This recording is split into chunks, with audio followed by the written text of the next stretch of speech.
ফেনীতে ১১০ মিলিমিটার বৃষ্টিপাত রেকর্ড। ফেনীতে চলতি বছরের মধ্যে সর্বোচ্চ ১১০ মিলিমিটার বৃষ্টিপাত রেকর্ড করা হয়েছে। সোমবার দুপুর ১২টা থেকে বিকেল ৫টা পর্যন্ত ফেনী জেলায় ১১০ মিলিমিটার বৃষ্টিপাত রেকর্ড করা হয়েছে, যা চলতি মৌসুমের মধ্যে সর্বোচ্চ বৃষ্টিপাতের রেকর্ড। দুপুরবেলা যেন রাতের অন্ধকারে ঢেকে গেছে। সারাদিন আকাশ মেঘলা ছিল, রাতেও বৃষ্টি হয়েছে। এদিকে গত কয়েকদিনের গরমের পর বৃষ্টিতে জনজীবনের স্বস্তি দেখা গেছে।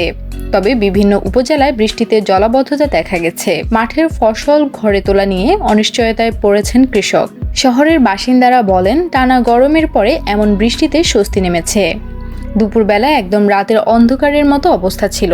তবে বৃষ্টিতে তাৎক্ষণিক এলাকার জলাবদ্ধতা দেখা গেছে। এতে বৃষ্টির পানিতে ভেসে যাচ্ছে প্রচুর মাছ। অভিনব কায়দায় সেই মাছ ধরছে যুবকরা।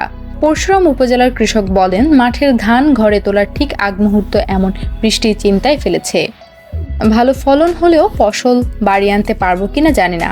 বৃষ্টিতে এখনো জমিতে পানি জমে গেছে। বাতাস হলে আমরা ক্ষতিগ্রস্ত হব। ঝড়ের কারণে বিদ্যুতের লাইনে সমস্যা দেখা দেয়। প্রত্যন্ত গ্রামে বিদ্যুতের সমস্যার কারণে অনেকের সাথে যোগাযোগও করা যাচ্ছে না।